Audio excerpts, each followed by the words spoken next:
Namaskar and pranam to all of you. Again, I am coming back to my channel, Asit Government Tool Guru. Today I will discuss premature retirement in the fundamental rules and CCS pension rules 1972. Three rules, actually two fundamental rules and one rule related to the CCS pension rules 1972. Rule 48(1)(b), very popular fundamental rule 56J and fundamental rule 56L. Today I will discuss. So my friends, please subscribe my channel. My channel name is Asit Government Tool Guru. Let's compete. So please my friends, subscribe my channel and share my channel so that you can get notification for my upcoming videos, and you should not forget to share my channel so that other people they will get benefit. And these topics are very essential one for different exams. Suppose in education point of view, vice principal exam, and suppose postal department, or in railway and in other central government departments, direct recruitment, or in some cases in promotion cases. Basically government rules, basically administration and finance is very important part. So my friends, today is very important topic. In my previous video already I had discussed voluntary retirement, but premature retirement, it is very important one in public interest. In public interest before superannuation, and certain it means years of qualifying service is there. Okay, so on this basis I will discuss everything. So you know that three types of retirement: voluntary, previous video already I have discussed. Next one, another one, compulsory retirement through penalty, in case of major penalty. Okay, so in major penalty, if it is imposed compulsory retirement, so it is also important one. But now it is premature retirement in public interest, and two fundamental rules and one rule related to the CCS pension rules 1972 I will discuss. Right, I do not want to waste more time. Now I am going to discuss. You see, first one, provision related to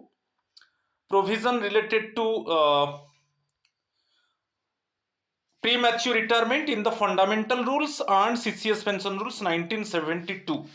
Already I told three rules. Today I will discuss one: fundamental rule 56J, fundamental rule 56L, or rule 48(1)(b) of CCS pension rules 1972. Very important one. Many cases actually you can get question, and also when you will face viva or interview also, you can clarify about these rules. It is very important one, right? So just it is premature retirement. Okay, so three rules, one by one I will discuss. First one, very important one, it is fundamental rule 56J. Okay, the appropriate authority shall, if it is of the opinion that it is in the public interest, so to do, have the absolute right to retire any government servant by giving him notice of not less than 3 months, or in writing, or if there is no notice, then the government will pay 3 months pay and allowances in lieu of such notice. Okay, in this case condition अभी हम discuss करेंगे. जैसे suppose those government employees basically they join the government job before 35 years. Okay, before 35 years, when they attain 50 years, then in this case actually their service records should be reviewed. Not only upper annual performance appraisal report, annual confidential report, and other suppose service book, and everything must be analyzed by the review committee. I will discuss who would be the members of the review committee. So one thing remember, fundamental rule 56J, those government servants actually already joined the job before 35 years. Okay, when their age is below 35 years and they joined the government job, then when they attain the age of 50 years, clear, so their actually services would be reviewed. Okay, ultimately if it is detected that they are ineffective one, they are not competent one, कि suppose according to the expectation their service is not satisfactory one, then in this case actually in public interest they will get premature retirement. Clear? But a review committee is there, so one register would be maintained and periodically quarter wise. So I will show the schedule also. Quarter wise actually January, February, March, one quarter हो गया. Similarly April to June, similarly July to September, then October to December. So these periods actually would be reviewed. One register would be maintained, and not only upper annual performance appraisal report, annual confidential report, other service book and other things, everything. It means through 360-degree angle actually their service records should be analyzed. Ultimately, if it is decided that they are incompetent one and they are unable to do justice actually to their service, and very steeply actually their works actually deteriorated, their efficiency is not up to the expectation level. So in this case, in these cases actually they will get premature retirement. It is one thing. Then another condition is there. Suppose those government servants join the government job when their age is more than 35 years. Okay, those government servants, they joined the government job more than 35 years, when their age is more than 35 years, at that time they joined the job. So when they attain the age of 55 years, you remember, when they attain the age of 55 years, then their services will be reviewed. So clear? So these two conditions, those government servants actually basically they joined the job when their age was less than 35 years. When they attain the age of 50 years, then their services would be reviewed. Okay. Similarly, those government servants actually when their age was more than 35 years, and when they attain the age of 55 years, their services will be reviewed. Okay, so in public interest actually the government it means will it means send notice to them. So 3 months notice, right? 3 months notice. If the government ultimately suppose detected that these government servants actually after review these government servants actually definitely they will get premature retirement, so government issue notice, 3 months notice. Okay, 3 months notice. If immediately the government suppose want to give the premature retirement immediately, then instead of 3 months notice, 3 months pay and allowances actually the government will pay to them. Okay, so one thing remember, उनको 3 months का notice government देगा. Government ultimately detect करेगा, suppose review committee suggestion दे देगा, और वो suggestion से government क्या करेगा, एक 3 months नोटिस भेजेगा.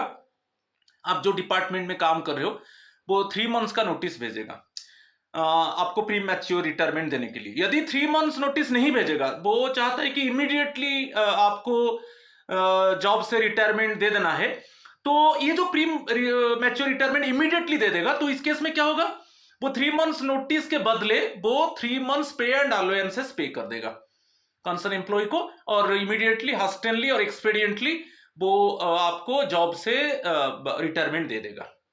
ठीक है, ये कंडीशन है. क्लियर हो गया इस रिलेटेड क्वेश्चन. तो वही कंडीशन यहां पर देख लीजिए, यहां पर क्लियर दिया है. If he is in group A और ग्रुप बी सर्विस, अभी मैं डिस्कस किया था ग्रुप ए और ग्रुप बी सर्विस, और पोस्ट इन सब्सटेंटिव की क्वासी परमानेंट नहीं हुआ है और परमानेंट हो जाएगा. ये कंडीशन होता है कि आप जैसे काम कर रहे हो अभी कॉन्ट्रैक्चुअल में 2 years 3 years के बाद ऑटोमेटिकली आपका परमानेंट हो जाएगा. और टेम्पररी कैपेसिटी. ओके, और आप जो गवर्नमेंट सर्विस एंटर किए थे before attaining the age of 35 years, मैं अभी बताया था कि those employees already join the job when their age was it means below 35 years. So जब वो उनका एज 50 years हो जाएगा तब उनका सर्विस रिव्यू होना स्टार्ट हो जाएगा. मैं बताया था. तो आपको यहां पर 2-3 क्वेश्चन मिल सकता है. एक है ग्रुप ए और ग्रुप बी एम्प्लॉइज, ठीक है, और कंडीशन क्या है, सभी चाहे ग्रुप ए और ग्रुप बी सर्विस, चाहे सब्सटेंटिव पोस्ट, क्वासी परमानेंट नहीं हुआ है, परमानेंट हो जाएगा, और टेम्पोररी कैपेसिटी में काम कर रहा है, तो इस केस में actually those government employees they join the job before 35 years, before 35 when their age was below 35 years and they joined the job. So when they attain the age of 50 years, their service actually would be reviewed, right? और other case में those government servant, second case में in any other case after he has attained the age of 55 years, तो ये क्या है, those government employees they joined the job when their age was greater than 35 years. So when they attain the age of 55 years, okay, जब वो government जब join किए थे उनका एज 35 ईयर से ज्यादा था, so when they attain the age of 55 years then their service record will be reviewed, और इसी केस में उनको गवर्नमेंट सोचेगा प्री मैच्योर रिटायरमेंट देने के लिए। और यदि government ultimately decided that actually these employees they will get pre mature retirement, और कारण क्या है, तो कारण तो होगा ना, इनइफेक्टिवनेस है, इनएफिशिएंसी है, steeply actually their efficiently their skill level, their efficiency level, their potentiality steeply declined, deteriorated, okay. So ये जो एम्प्लॉइज है बहुत इनकॉम्पिटेंट है, जिनको अपर में कंटिन्यूअसली कम मार्क मिल रहा है, ठीक है, तो ये सब केस में, और जिनका सर्विस रिकॉर्ड भी ठीक नहीं है, बार बार शो कॉज नोटिस मिल रहा है, मेमो मिल रहा है, क्योंकि ओवरऑल रिकॉर्ड आपका एनालाइज होगा 360 डिग्री एंगल में। आप ये मत सोचिए ओनली अपर रिकॉर्ड देखा जाएगा, एनुअल कॉन्फिडेंशियल रिपोर्ट, आपका सर्विस बुक, एवरीथिंग, क्योंकि आपका जो भी सपोज एनी इंसिडेंट हैपेंड वो सर्विस बुक में मेंशन होता है, तो ओवरऑल एनालाइज करने के बाद रिव्यू कमेटी सजेशन दे देगा और उस केस में आपको प्री मैच्योर रिटायरमेंट दे दिया जाएगा। तो इस केस में 3 months नोटिस इश्यू होगा। यदि गवर्नमेंट 3 months नोटिस इश्यू नहीं करता है आपका डिपार्टमेंट, तो इस केस में क्या करेगा ना, इमीडिएटली वो चाहता है कि उसको रिटायरमेंट दे दिया जाए, तो आपको 3 months पे एंड अलाउंसेस वो पे कर देगा, ठीक है, और इमीडिएटली आपको रिटायर कर दिया जाएगा, ठीक है। क्लियर हो गए? ये जो 56J बहुत इंपॉर्टेंट है, और कैसे रिव्यू होगा, क्या क्या रिव्यू का क्राइटेरिया है, और आपका जो क्वार्टरली जो रिव्यू होगा वो डिटेल्स में आगे मैं बताऊंगा, ठीक है। ये फर्स्ट केस हो गया। सेकेंड केस है कि 56L है फंडामेंटल, ये भी बहुत इंपॉर्टेंट है, फंडामेंटल रूल 56L। मगर 56L जो है, ये जो फंडामेंटल रूल है, इसमें ओनली ग्रुप सी एम्प्लॉइज के लिए है।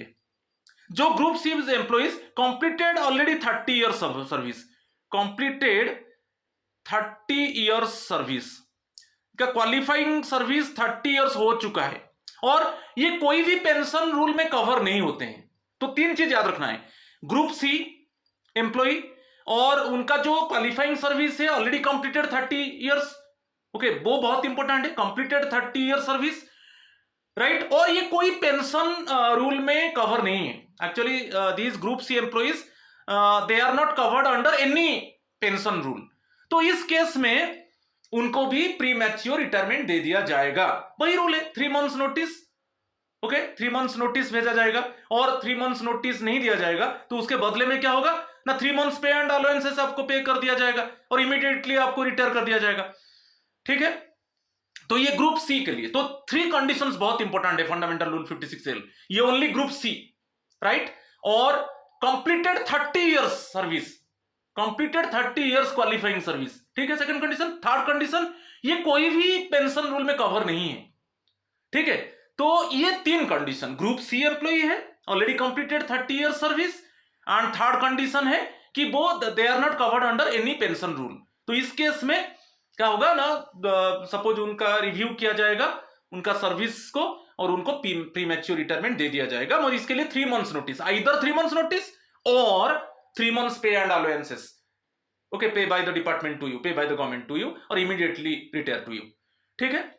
ये भी पब्लिक इंटरेस्ट में, भाई ये जो चीज हो रहा है सब पब्लिक इंटरेस्ट, 56J की 56L, ये सब पब्लिक इंटरेस्ट में। क्योंकि पब्लिक इंटरेस्ट में क्या है, आप जिस रैंक में काम कर रहे हो, आपको जिस काम के लिए गवर्नमेंट सैलरी दे रहा है, आप उसमें इनकॉम्पिटेंट हो, ओके, आपका सडनली आपका एफिशिएंसी लेवल डिटोरेट हो गया, ओके, आप जब बार बार क्या है, रिपीटेडली आप पब्लिक को ठीक सर्विस नहीं दे पा रहे हो, आपका सर्विस इनइफेक्टिव हो गया, तो ऑटोमेटिकली क्या करेगा, गवर्नमेंट रिव्यू करेगा, ये सब एनालाइज करने के बाद डिसाइड किया जाएगा कि आपको प्री मैच्योर रिटायरमेंट दे दिया जाए, ठीक है। तो ये सब केस पब्लिक इंटरेस्ट में जाता है, ठीक है। थर्ड में एक है, ये सीसीएस पेंशन रूल्स कवर करता है। थर्ड रूल 48(1)(b), ये बहुत इंपॉर्टेंट है। मैं जैसे बताया था वॉल्यूंटरी रिटायरमेंट था, वो रूल 48(1)(a) था, सबसेक्शन ए था, मगर ये रूल 48 सबसेक्शन 1 और उसका जो बीट है वो बी है, स्मॉल बी है। आप देख लीजिए ये सीसीएस पेंशन रूल्स 1972, इसमें भी वही है। इसमें कंडीशन क्या है कि ये old pension, basically those employees actually they cover under old pension, क्योंकि 1972 ना, सीसीएस पेंशन रूल्स 1972। तो इसमें क्या है, कंप्लीटेड 30 ईयर सर्विस, ये बहुत इंपॉर्टेंट है, जिनका service already 30 years qualifying service, completed 30 years qualifying service, QS लिख दिया यहां पर। Okay, 30 years qualifying service complete हो चुका है और पब्लिक इंटरेस्ट में उनका सर्विस को रिव्यू किया जाएगा और गवर्नमेंट डिसाइड करेगा कि इनको प्री मैच्योर रिटायरमेंट दे दिया जाए। समझ में आ रहा है, ये बहुत इंपॉर्टेंट है, completed 30 years qualifying service. Okay, 30 years qualifying service, और ये डिसाइड होगा कि आपका सर्विस रिकॉर्ड को रिव्यू किया जाएगा। यदि गवर्नमेंट डिटेक्ट करेगा कि आप इनइफेक्टिव हो, आप इनएफिशिएंट हो, आप सेटिस्फैक्टरी आपका परफॉर्मेंस नहीं है, ओके, आपका कॉम्पिटेंस लेवल कम हो गया, तो इस केस में प्री मैच्योर रिटायरमेंट के लिए डिसाइड किया जाएगा। और इस केस में क्या है भाई, 3 months notice, either 3 months notice, either 3 months notice और 3 months पे एंड अलाउंसेस, और 3 months पे एंड अलाउंसेस आपको दे दिया जाएगा। आइदर 3 months नोटिस देगा और आपको 3 months पे एंड अलाउंसेस देके इमीडिएटली प्री मैच्योर रिटायरमेंट दे दिया जाएगा आपको। ठीक है, समझ में आ रहा है। तो ये तीनों केस आप देखा पब्लिक इंटरेस्ट में। ओके, 56J में बताया, 56J फंडामेंटल रूल 56J जो ग्रुप ए ग्रुप बी जो सर्वेंट्स है, फंडामेंटल रूल 56L बताया जो only group C employees, again completed 30 years of qualifying service and वहां पर they are not covered under any pension rule. और ये जो रूल है basically those employees covered under old pension और completed 30 years qualifying service, completed 30 years qualifying service, right. And वो क्या है, उनका सर्विस रिव्यू किया जाएगा और ये डिटेक्ट होगा कि वो अभी उनका जो सर्विस है वो इनकम्पिटेंट है, वो इनइफेक्टिव है, suddenly they are it means जो work efficiency suddenly declined, okay, they are not competent to render service actually to the public properly. तो इस केस में प्री मैच्योर रिटायरमेंट देने के लिए डिसाइड हो जाएगा और आइदर 3 months नोटिस इशू होगा, और यदि 3 months नोटिस इशू नहीं होगा तो आपको 3 months पे एंड अलाउंसेस पे कर दिया जाएगा और प्री मैच्योर रिटायरमेंट दे दिया जाएगा। ठीक है, तो 3 रूल समझ में आया। अभी चलो देखेंगे एक टाइम शेड्यूल है, जो आपका सर्विस रिकॉर्ड जो रिव्यू होगा तो उनका टाइम शेड्यूल है, वो दे दिया जनवरी टू मार्च। जो ये पीरियड का जो पीरियड है, ये जो क्वार्टर पीरियड है, उसका कब रिव्यू होगा, तो 3 months उसमें गैप है, जनवरी टू मार्च मींस अप्रैल में जून छोड़ दीजिए, तो जुलाई टू सितंबर में ये पीरियड का रिव्यू होगा। ओके, जनवरी टू मार्च जो है पीरियड का रिव्यू कब होगा, जुलाई टू सितंबर। अच्छा, इसको याद करेंगे कैसे ना, उसमें 3 months गैप आ जाता है। जैसे next quarter April to June जो पीरियड आपका सर्विस है वो कब रिव्यू होगा, 3 months गैप दे दीजिए, जुलाई अगस्त सितंबर गैप दे दीजिए, तो October to December, okay, same year October to December में वो रिव्यू होगा आपका पीरियड अप्रैल टू जून जो आप सर्विस दिया है। ओके, सर्विस ठीक दिया है कि नहीं, आपका सर्विस इफेक्टिव है कि नहीं, आप उस समय जो सर्विस दिया है आप उतना कॉम्पिटेंट से दिया है कि नहीं, तो ये सब चेक होगा। तो 3 months गैप इसमें कर दीजिए, 3 months गैप होता है। नेक्स्ट हम चलेंगे, जैसे जुलाई टू सितंबर आप सर्विस दे दिया, ये जो क्वार्टर का कब रिव्यू होगा, आप उसमें 3 months गैप अगेन दे दीजिए। ओके, अक्टूबर नवंबर दिसंबर छोड़ दीजिए, January to March of the next year, ये पीरियड जुलाई टू सितंबर का रिव्यू होगा। फिर लास्ट क्वार्टर आ गया, October to December, last quarter जो होगा अक्टूबर टू दिसंबर, फिर 3 months गैप दे दीजिए, जनवरी नेक्स्ट ईयर। ओके, जो सब्सिक्वेंट ईयर है जनवरी फरवरी मार्च छोड़ दीजिए, तो अप्रैल टू जून में रिव्यू होगा इस पीरियड का। तो इसे ये एक बढ़िया ट्रिक है, तो ये क्वार्टरली रिव्यू होगा आपका सर्विस। तो जनवरी टू मार्च 3 months गैप दे दीजिए, उसके बाद रिव्यू पीरियड आपको याद करना है। जैसे January to March, July to सितंबर, उसमें गैप आ जाता है 3 months। अप्रैल टू जून फिर 3 मंथ्स गैप दे दीजिए, अक्टूबर टू दिसंबर में रिव्यू होगा। जुलाई टू सितंबर फिर 3 मंथ्स गैप दे दीजिए, next year January to March में रिव्यू होगा। लास्ट क्वार्टर दिस ईयर का October to December 3 months gap दे दीजिए, next year April to June में रिव्यू होगा। तो ये टाइम शेड्यूल आपको याद रखना है, ठीक है। चलो नेक्स्ट पार्ट, एक रजिस्टर मेंटेन होगा। अभी रूल आ गया कि आपका एक रजिस्टर मेंटेन होगा। कब ना, जो government servant basically those government servants basically they joined the job before they are it means before 35 years age. जो भी गवर्नमेंट सर्वेंट गवर्नमेंट सर्विस में एंटर किया था जब उनका एज था लेस देन 35 इयर्स, तो उनका एज जब 50 इयर्स अटेन हो जाएगा, जब उनका एज 50 इयर्स हो जाएगा तब रिव्यू स्टार्ट हो जाएगा, राइट। और those government servant they join the job when their age was more than 35 years. जब उनका एज 55 हो जाएगा, जब उनका age when they attain the age 55 years, तब उनका रिव्यू स्टार्ट हो जाएगा, ठीक है। तो इसके लिए एक रजिस्टर मेंटेन होगा। तो आपको याद हो गया किस किस केस में एक्चुअली कैसे रजिस्टर मेंटेन होगा, ओके। तो ये क्लियर होना चाहिए आपको।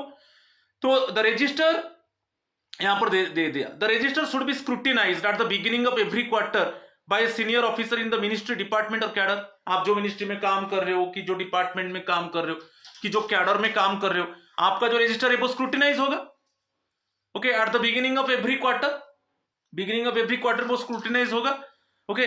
देन द रिव्यू होगा। अभी मैं शेड्यूल बताया रिव्यू, जैसे January to March, okay. January to March आप जो भी सर्विस दे दिया उसको स्क्रूटिनाइज किया जाएगा और रिव्यू कमेटी को दे दिया जाएगा, ठीक है। पूरा सर्विस रिकॉर्ड आपका रिव्यू कमेटी को दे दिया जाएगा। और जो सपोज जो फर्स्ट क्वार्टर है, जैसे जनवरी टू मार्च, ठीक है, जो भी आप सर्विस किया उसके लिए तो एक रजिस्टर मेंटेन हो रहा है, रजिस्टर में पूरा रिकॉर्ड है, ठीक है। तो चाहे आपका सर्विस बुक है, चाहे एनुअल परफॉर्मेंस अप्राइजल रिपोर्ट है, एनुअल कॉन्फिडेंशियल रिपोर्ट है, जो भी है सब जनवरी टू मार्च, उसका रिव्यू कब होगा? 3 मंथ्स गैप दे दीजिए, अप्रैल में जून, तो जुलाई अगस्त सितंबर, जुलाई टू सितंबर में रिव्यू होगा। जुलाई टू सितंबर में जो रिव्यू कमिटी है वो रिव्यू करेगा, ठीक है। तो रिव्यू भी undertaken according to schedule, schedule में बताया, जैसे January to March 3 months gap दे दीजिए और वो जुलाई टू सितंबर में रिव्यू होगा। जैसे नेक्स्ट आएगा, सपोज नेक्स्ट आएगा अप्रैल, ओके, अप्रैल में जून, अप्रैल टू जून जो नेक्स्ट क्वार्टर आएगा उसका रिव्यू कब होगा? 3 मंथ्स छोड़ दीजिए, जुलाई अगस्त सितंबर छोड़ दीजिए, अक्टूबर टू दिसंबर में रिव्यू होगा, अक्टूबर टू दिसंबर में ये पीरियड का रिव्यू होगा। अभी मैं शेड्यूल बताया, ठीक है। तो वही दे दिया, the review be undertaken according to the schedule so as to ensure timely completion of the review for retention और premature retirement of the government servants. तो रिव्यू में पता चलेगा कि आपको वो रिटर्न किया जाएगा कि आपको प्रीमैच्योर रिटायरमेंट दे दिया जाएगा, ठीक है, क्लियर। तो ये एक रजिस्टर मेंटेन होगा, ठीक है। और रजिस्टर कब मेंटेन होगा पता चल गया। जो government servants actually less than 35 years में आ गए थे गवर्नमेंट जॉब को, जब उनका एज 50 इयर्स होगा रिव्यू स्टार्ट होना शुरू हो जाएगा। और those government servants actually they entered the government job beyond 35 years, तो उनको जब 55 इयर्स अटेन हो जाएगा उनका रिव्यू स्टार्ट हो जाएगा और उसके लिए एक रजिस्टर मेंटेन होगा। और जो कैडर में काम कर रहे हैं, कि जो डिपार्टमेंट में काम कर रहे हैं, जो मिनिस्ट्री में काम कर रहे हैं, उसको उनका जो क्वार्टरली सर्विस को स्क्रूटिनाइज किया जाएगा डिटेल्स और रिव्यू कमेटी को दे दिया जाएगा। और शेड्यूल में बताया, रिव्यू कमेटी उसी शेड्यूल के अंदर उसको रिव्यू करेगा, ठीक है। चलो नेक्स्ट वन चलते हैं। ये बहुत इंपॉर्टेंट है। क्या सपोज रिव्यू हुआ, क्या वो रिपीट नहीं होगा? हाँ, रिव्यू रिपीट हो सकता है, क्योंकि there is also no bar on the government to review any such again. एक बार रिव्यू हुआ मगर अगेन रिव्यू होगा। सपोज कुछ ऐसा चीजें नहीं, एक गवर्नमेंट एम्प्लॉइज का रिव्यू हुआ तो फर्स्ट में ये डिसाइड किया गया कि उसको रिटर्न किया जाएगा गवर्नमेंट सर्विस में, उसको प्री मैच्योर रिटायरमेंट नहीं दिया जाएगा, मगर उसके बाद फिर अगेन रिव्यू होगा। सपोज कुछ चीज के ऊपर सपोज क्वेश्चन इज अराइज्ड तो फिर रिव्यू होगा, तो ये भी हो सकता है। तो रिव्यू रिपीट हो सकता है, ठीक है। बट द अप्रोप्रिएट और appointing authority is of the opinion that it is expedient to undertake the review again on account of changed circumstances in public interest. तो आपका जो अप्रोप्रिएट अथॉरिटी है, जो अपॉइंटिंग अथॉरिटी है, उनका ओपिनियन ये होना चाहिए कि और एक बार रिव्यू होगा क्योंकि अभी सर्कमस्टांसेस चेंज हो गया पब्लिक इंटरेस्ट में।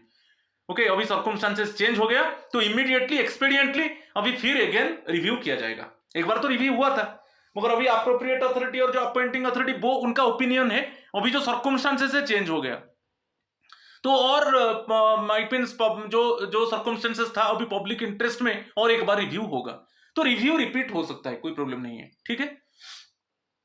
तो in such cases the appropriate authority is expected to demonstrate visible meticulousness as such government servants have been found effective on earlier occasion for retention in service. तो इसमें case में क्या है कि जैसे फर्स्ट रिव्यू हुआ था तो उसमें डिसाइड था कि नहीं उसको जॉब में रिटर्न किया जाएगा क्योंकि उसका जो सर्विस था इफेक्टिव था, मगर अभी एक अप्रोप्रिएट अपॉइंटिंग अथॉरिटी बोल रहे हैं कि अभी सर्कमस्टांसेस चेंज हो गया और ये सेकंड टाइम रिव्यू होगा, ठीक है, सेकंड टाइम रिव्यू होगा। तो इस केस में अप्रोप्रिएट अथॉरिटी थॉरोली चेक करेगा क्योंकि फर्स्ट रिव्यू में ग्रीन सिग्नल दे दिया गया था कि उसको रिटर्न किया जाएगा, तो बहुत मेटिकुलसली, बहुत एक्चुअली फॉल्टलेसली, इंपेकेबल मैनर उसका पूरा फिर जजमेंट करेंगे अप्रोप्रिएट अथॉरिटी कि फर्स्ट रिव्यू में तो उसको ग्रीन सिग्नल दिया गया था कि जॉब में रिटर्न किया जाएगा, तो अभी सर्कमस्टांसेस चेंज हो गया और सेकेंड टाइम रिव्यू हो रहा है, तो उसमें जो सेकेंड टाइम रिव्यू में क्या डिसीजन होगा उसको थॉरोली अप्रोप्रिएट अथॉरिटी चेक करेगा, ठीक है, ये बहुत इंपॉर्टेंट है। चलो नेक्स्ट पार्ट को चलेंगे। रिव्यू कमिटी में कौन कौन होंगे, कंपोजिशन ऑफ रिव्यू कमिटी बहुत इंपॉर्टेंट है। रिव्यू कमिटी में फर्स्ट चीज आ सकता है आपको कि कितना मेंबर्स रहेंगे, 2 मेंबर्स, और जो कैडर कंट्रोलिंग अथॉरिटी कौन एक्चुअली रिव्यू कमिटी फॉर्म करेगा, आप जिस कैडर में काम, ये बहुत इंपॉर्टेंट है, ये बहुत इंपॉर्टेंट है, सीसीए कैडर कंट्रोलिंग अथॉरिटी, इसका ये भी आ सकता है अब्रिविएशन फॉर्म है, उसका फुल फॉर्म क्या है, तो जिस कैडर में आप काम कर रहे हो वही cadre controlling authority actually review committee constitute करेगा। तो who form the review committee, तो कैडर कंट्रोलिंग अथॉरिटी, आप जो भी कैडर में काम कर रहे हो, ओके, कैडर कंट्रोलिंग, उसी कैडर का कंट्रोलिंग अथॉरिटी ने रिव्यू कमिटी कॉन्स्टिट्यूट करेगा जिसमें कितना मेंबर होना चाहिए, 2 मेंबर्स, ठीक है। और ग्रुप ए पोस्ट, ये जो ग्रुप ए पोस्ट में जो 2 मेंबर्स का कमिटी होगा, जो cadre controlling authority actually constitute करेगा कमिटी को, 2 मेंबर्स होगा, उसका हेड कौन होगा ना, ग्रुप ए पोस्ट के लिए secretary of the concern CCA, जो सेम कैडर का जो सेक्रेटरी है वो हेड रहेगा। Review committee shall be headed by the secretary of the concern CCA, आप जिस कैडर में काम कर रहे हो उसी कैडर का जो सेक्रेटरी है वो हेड रहेगा। 2 मेंबर्स हम पता कर लिए, तो मेन हेड यही रहेगा बेसिकली, कैडर कंट्रोलिंग अथॉरिटी का जो सेक्रेटरी है वो इस केस में रिव्यू कमिटी का हेड होगा, ये ग्रुप ए पोस्ट के लिए, ठीक है।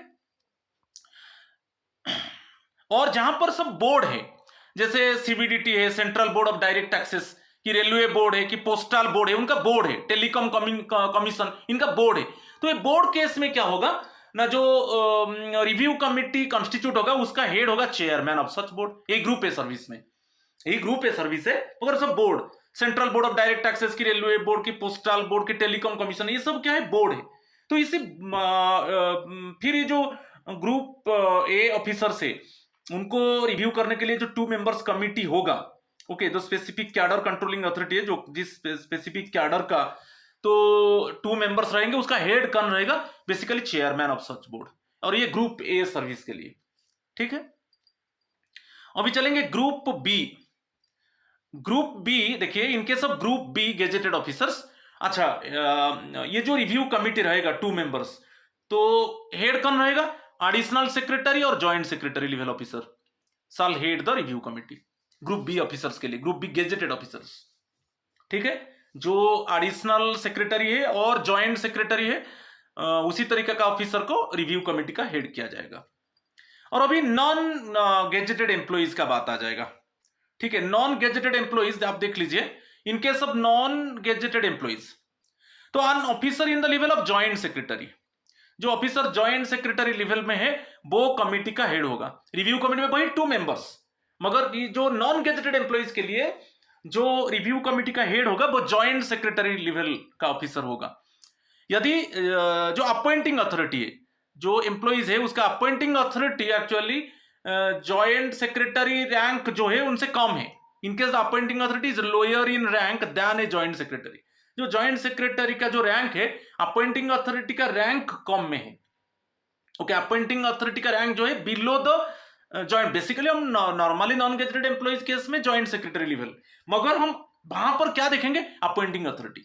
यदि अपॉइंटिंग अथॉरिटी का जो रैंक है वो जॉइंट सेक्रेटरी लेवल ऑफिसर से कम है, तो इस केस में आपका रिव्यू कमेटी का हेड डायरेक्टर और deputy secretary will be the head.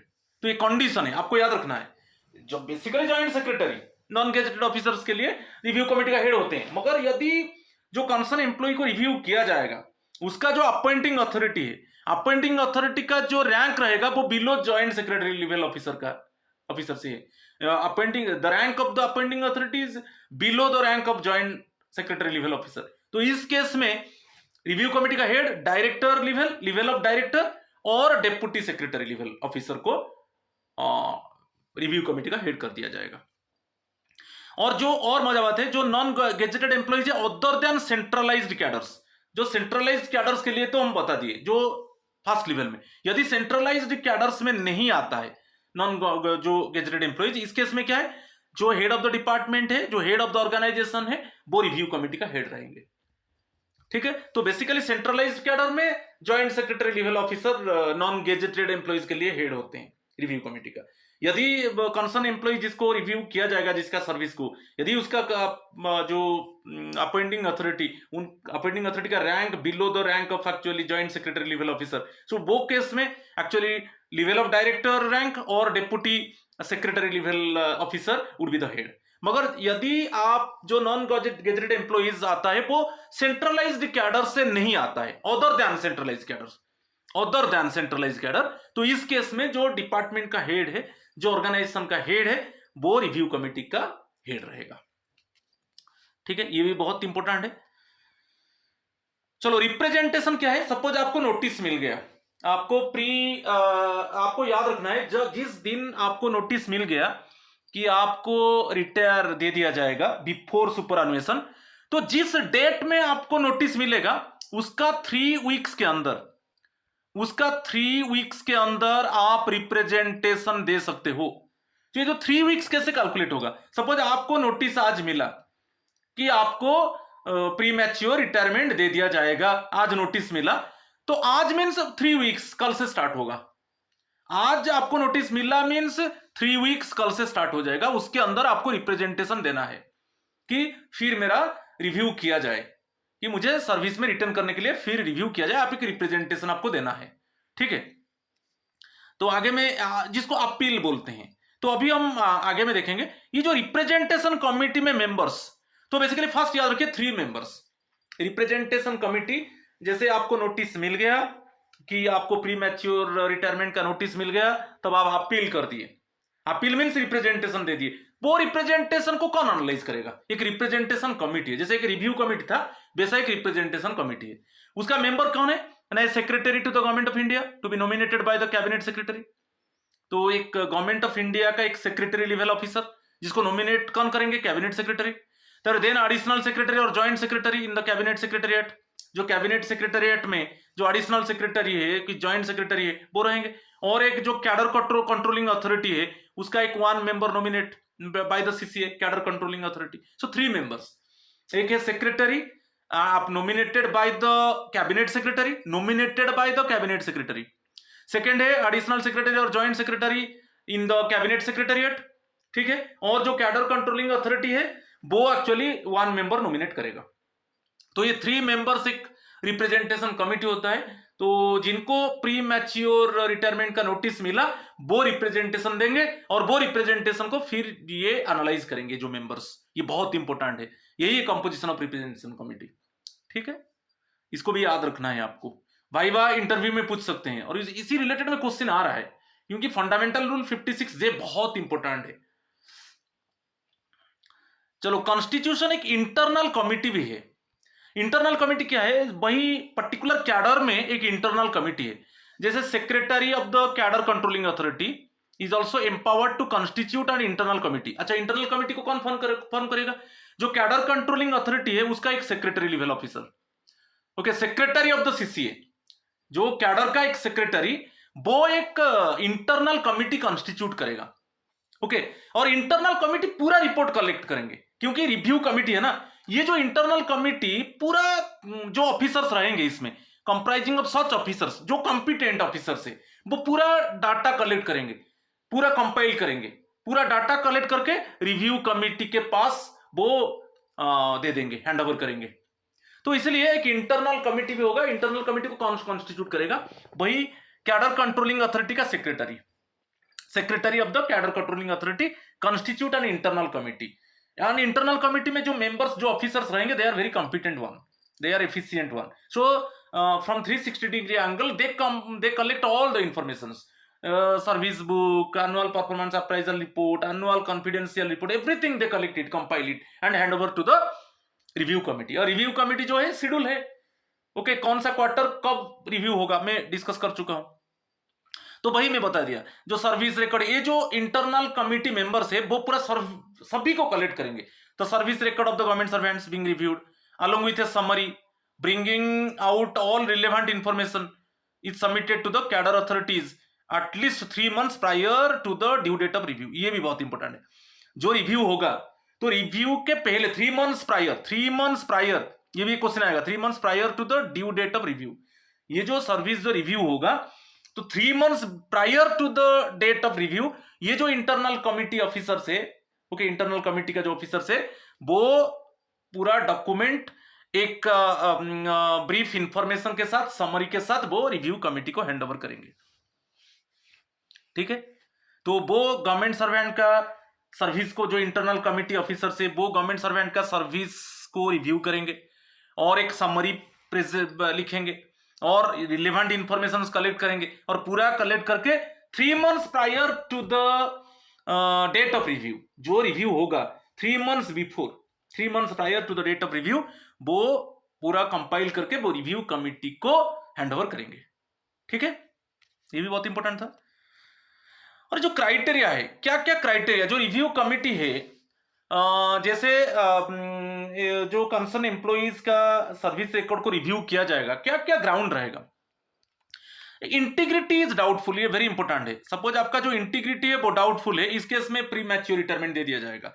तो रिव्यू कमेटी देखेगा कि आपका जो इंटीग्रिटी बहुत इंपॉर्टेंट है, तो आप कंडक्ट रूल्स देखिए, सीसीएस कंडक्ट रूल्स रूल 3, तो आपका इंटीग्रिटी होना चाहिए, okay, whose integrity is doubtful. कोई फाइनेंशियल फ्रॉड आप कर रहे हो, कि कोई मनी लॉन्ड्रिंग प्रैक्टिसेस, ओके, और ऐसा बहुत कुछ इंटीग्रिटी, जैसे आप जानबूझकर आपका कोई रिलेटिव्स को जॉब दे दिया आपका, कि सपोज ऐसा आपका कोई रिलेटिव्स को, सपोज आप इट मींस फाइनली आप वर्क ऑफ कॉन्ट्रैक्ट दे दिया, तो ये सब इंटीग्रिटी के ऊपर सवाल आ जाता है ना। तो वही, जो जिसका इंटीग्रिटी डाउटफुल है उसको प्री मैच्योर रिटायरमेंट दे दिया जाएगा। सेकेंड है, government servants found to be ineffective shall also be retired, मगर the basic consideration in identifying such government servants should be their fitness और competence to continue in the post period. तो basically government servant जो ineffective है तो shall also be retired. जो ineffective है, actually जो basically present situation है, जो प्रेजेंट टेक्नोलॉजी है, उसके साथ वो काम नहीं कर पा रहे हैं और टाइमली वो पब्लिक को सर्विस नहीं दे पा रहे हैं, ओके, कि सडनली दे आर जो वर्किंग कैपेसिटी कम हो रहा है, तो उसमें तो रिटायरमेंट दे दिया जाएगा प्री मैच्योर, मगर वहां पर आपका फिटनेस और कॉम्पिटेंस लेवल को देखा जाएगा, कंसिडर किया जाएगा कि ये फिटेड है कि नहीं, कि इसका कॉम्पिटेंट है मगर थोड़ा सा कुछ समय में वो सर्विस ठीक से नहीं दे पाया, मगर कॉम्पिटेंट है, तो इस ग्राउंड में आपको सेव कर दिया जाएगा।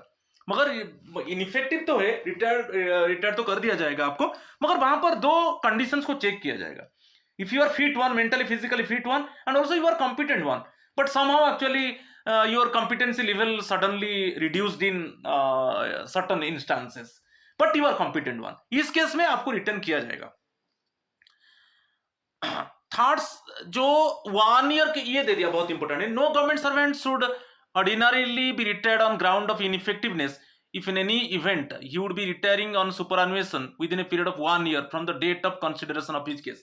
सपोज इसमें क्या है, ये तो हो गया, गवर्नमेंट सर्वेंट तो बेसिकली इनइफेक्टिव है, उसका जो वर्क है, उसको जो असाइन किया गया है, जो वर्क, उसका रैंक के हिसाब से जो काम है, उसमें वो इनइफेक्टिव है, मगर इसमें कंडीशन है कि जो आपका केस को जब कंसीडर किया जाएगा, उसमें देखा गया कि आप 1 year के अंदर आपका सुपरएनुएशन रिटायरमेंट है, विद इन 1 ईयर, जिस डेट में आपका केस को कंसिडर किया गया, रिव्यू किया गया और ये भी डिक्लेयर किया गया कि आप इनइफेक्टिव हो, आप इनएफिशिएंट हो, आपका काम का जो वर्किंग कैपेसिटी वो गिरा है, मगर क्या है ये डिटेक्ट हुआ कि विद इन 1 ईयर आपका सुपर एनुएशन रिटायरमेंट है। इस केस में विद इन 1 ईयर आपका सुपर एनुएशन है, इट मीन्स आपका रिटायरमेंट है। तो इस केस में आपको सेव कर दिया जाएगा, आपको प्री मैच्योर रिटायरमेंट नहीं दिया जाएगा। ठीक है, आप इनइफेक्टिव हो, डिक्लेयर हो गया इनइफेक्टिव हो, मगर आप वहां पर देखा गया कि विद इन 1 ईयर आपका सुपर एनुएशन है, तो इस केस में आपको प्री मैच्योर रिटायरमेंट नहीं दिया जाएगा। और उसमें एक कंडीशन से, यदि सडनली, वही कंडीशन माने विद इन, वही है यहां पर, ये केस देख लीजिए, यहां पर क्या है ना, विद इन 1 ईयर, जिस डेट में आपका केस को कंसिडर किया गया, within 1 year superannuation retirement है, सुपर एनुएशन रिटायरमेंट है। ओके, इस कंडीशन में फर्स्ट केस में मैं बताया था इनइफेक्टिवनेस है, मगर आपको प्री मैच्योर रिटायरमेंट नहीं दिया जाएगा क्योंकि विद इन 1 ईयर में आपको सुपर एनुएशन रिटायरमेंट मिल जाएगा। मगर इसी सेम कंडीशन में सडनली डिटेक्ट हुआ कि आपका जो कॉम्पिटेंसी लेवल है, कि आपका जो एफिशिएंसी लेवल है, कि आपका जो इफेक्टिवनेस है जो आपका वर्क में, वो सडनली स्टीप लेवल में गिरा है, बहुत हाई रेट में गिर गया, आप काम नहीं कर पा रहे हो, मगर आप विद इन 1 ईयर आपका सुपर एनुएशन रिटायरमेंट है। और ये डिटेक्ट हुआ, detected that steeply actually your competency level and efficiency level and effective level suddenly reduced. तो इस केस में रिव्यू करके आपको प्रीमैच्योर रिटायरमेंट दे दिया जाएगा, चाहे आपका जो superannuation retirement within 1 year है, क्योंकि आपका सडनली माने वो स्टीप लेवल में, हाई डिग्री में आपका जो कॉम्पिटेंसी लेवल गिर रहा है। तो इस केस में विद इन 1 ईयर सुपर एनुएशन है, फिर भी आपको प्रीमैच्योर रिटायरमेंट दे दिया जाएगा। तो दो कंडीशन है, जब स्टीपली फॉल होगा आपका कॉम्पिटेंसी लेवल, तब विद इन 1 ईयर आपका सुपर एनुएशन है, फिर भी आपको रिटायरमेंट दे दिया जाएगा। मगर अदर केस में आपका जो कॉम्पिटेंसी लेवल गिरा मगर स्टीप लेवल में, हाई डिग्री में नहीं गिरा, तो इस केस में आपको सेव कर दिया जाएगा क्योंकि विद इन 1 ईयर आपका सुपर एनुएशन रिटायरमेंट है। तो ये कंडीशन थोड़ा आपको ध्यान देना है।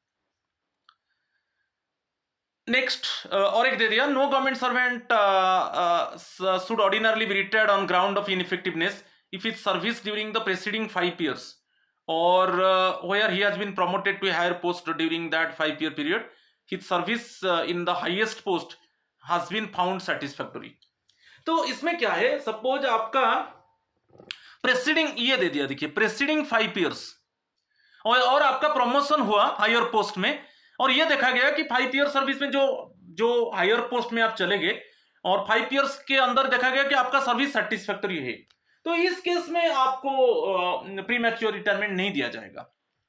Okay, if his service during the preceding 5 years और where he has been promoted to higher post during that 5 year period, his service in the highest post has been found satisfactory. Basically जो higher post में आपका जो basically अपार में ये देखा गया एनुअल परफॉर्मेंस अप्राइजल रिपोर्ट में कि आप जो आपका प्रमोशन हुआ और प्रमोशन में आप जो काम कर रहे हो वो सेटिस्फैक्टरी है, तो इस केस में आपको सेव कर दिया जाएगा, रिटर्न कर दिया जाएगा।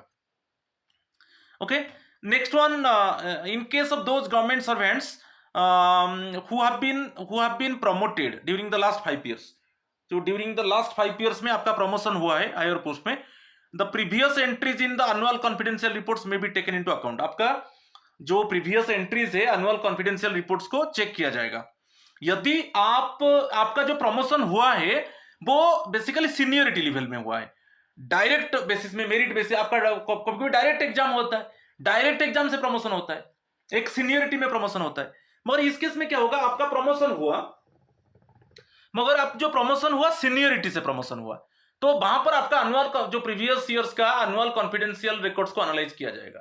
और यदि आपका जो प्रमोशन हो रहा है डायरेक्ट रिक्रूटमेंट में आपका प्रमोशन हो रहा है, तो इस केस में आपका प्रीवियस एनुअल कॉन्फिडेंशियल रिपोर्ट्स को चेक नहीं किया जाएगा।